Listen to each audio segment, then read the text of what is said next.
Now we move on. There's been obviously some anger after young South African ski champion Sive Speelman was prevented from taking part in the Winter Olympics in Sochi, Russia later this year.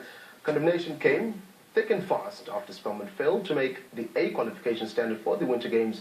According to International Ski Federation, the 18-year-old could have still made the trip to Russia on a B qualifying standard, but that would have been SASCOC's prerogative on whether to take him there or not. And to speak on the matter, we are joined by Snow Sports President, Mr. Pilz. Thank you very much for joining us on Sports Live, sir. I believe it's your first time on the seat? Yes, very much. You should make it more often. You love You're so warm from Denny Jordan. After that intro, just thinking of what exactly, how I've introed it, it's sad. One would have thought it would have been good to see a kid go through after what he's been through, leading up to trying to qualify for Sochi. Yes. And we are obviously very saddened about the decision, because the IOC caters for both quality and universality. I think there might have been a confusion, but we're certainly not, we're going for quality but not for medals. And in this case, the idea of the IOC is obviously to have as many nations participating at the Olympic Games as possible, and they make provision for that. I think then the question is, if one could just spell it out, roughly just bring it up, where is the issue? Speelman didn't qualify. We all know that it's fact. He didn't qualify A standard. I mean, I think he missed out by 0.126, which is quite. I mean, he had to be below 140. I think 140 in the points, and I think he was just out on 0.126 of that. Yes. So he didn't qualify outright. For universality, it's really academic how he qualified. The fact is that he has qualified.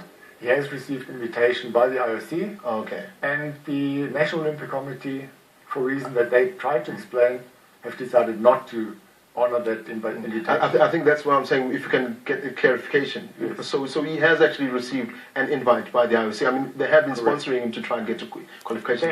He has been on a solidarity grant, which is financial support for athletes who have an opportunity to qualify, in order to help them to achieve qualification, which he has done successfully. I mean, if you look at his rankings, I mean, fair enough. I mean, we sat about it with my editor earlier, and we're discussing, the interview. Right. Ranked 2,209th in the world, but it's not necessarily that. It's about the Olympic spirit. It's about, what the Olympics mean. Giving somebody a chance to say, look, go out there. And more than anything, it's about this black kid who can inspire other black kids to think outside of soccer, think outside of cricket. Yeah. There's something else. I think this is a big question now. How can he more inspiring for the youth by not going to the Olympics or by going to the Olympics? How much more is he becoming a true role model for the South African children in our sport and any other sport if he is an Olympic participant? I mean, he gets enormous credibility, and I have seen what Sive has already done after his success at the Youth Olympic Games in Innsbruck, where he always ended up in the middle field, and nobody expected him to do that well. There was huge praise from Tabi Reddy. He was their president witnessing his success. And this was the first step in our goal setting. The next step obviously was Sochi. And from here on, he would then promote the sport of skiing in his community and in the whole of South Africa, and go on to now train harder, be inspired by that participation, to go and represent South Africa at the next Winter Games in Korea as a contender. Now he is for experience and to represent the nation. What does this do to a young man like that? Does it crush his spirit to say, I've done all I can, I could have gone there, I should have gone there in his own right? Does it crush on his spirit, or do you see the young man saying, look, I'm 18, there's 4 years to the next Winter Games, let me stick it to them and actually make sure that I qualify outright and go out there and medal? I must say I'm maybe guilty and almost like crushing his hopes, because I always told him, if he qualifies, I see no reason for you not going. I mean, the ideal story, Olympic story, growing up in a nation, growing up in a country, developed in South Africa, learned to ski in South Africa, trained in South Africa, and then went overseas to qualify and achieve qualification. For us, in our strategy plan, this was a huge achievement.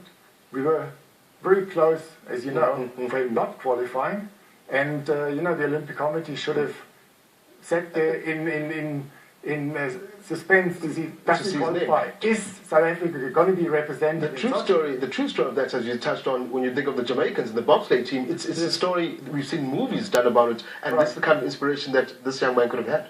And especially now where South Africa is in the limelight, with Madiba's message, Madiba's legacy. Would Madiba have made the decision? Look, maybe it's an unfair question, but the decision has been made. The board, I'm sure, tried their best in the best interest of the sport. It's just one slight, maybe misunderstanding. And a technicality. Focusing on quality and not on universality. And I think this is a big question. Unfortunately, very sad, and we accept the outcome. Mr. Peter Pilz, President of Snow Sports South Africa. Unfortunately, I think the whole nation mourns with the young man. We'd like to see him there. And thank you very much for joining us on SportsLive. Hopefully, maybe there'll be a change in, you never know. Could be a change in thought. We have to work hard now to specify more what an athlete has to achieve. I think it's important. Thank you very much, Peter. That is Peter Pilz, President of Snow Sports South Africa, joining us. Speaking about Sive not being able to go to the Winter Olympics. Unfortunate story that indeed. But anyway, SportsLive continues after this. We've got 2 more stories to go.